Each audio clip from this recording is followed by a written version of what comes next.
नमस्कार दोस्तों, जय माता दी। बताते हुए बहुत खुशी हो रही कि प्रमोद प्रेमी जी के नए फिल्म का आज शुभ मुहूर्त है। तो यह मुहूर्त आज वाराणसी में होगा।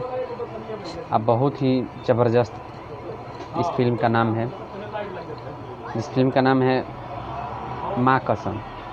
बहुत ही ज़बरदस्त और सुंदर फिल्म का नाम है। तो आप लोग को यह सूचना बराबर मिलता रहेगा। जिसमें मेन लीड में है प्रमोद प्रेमी जी,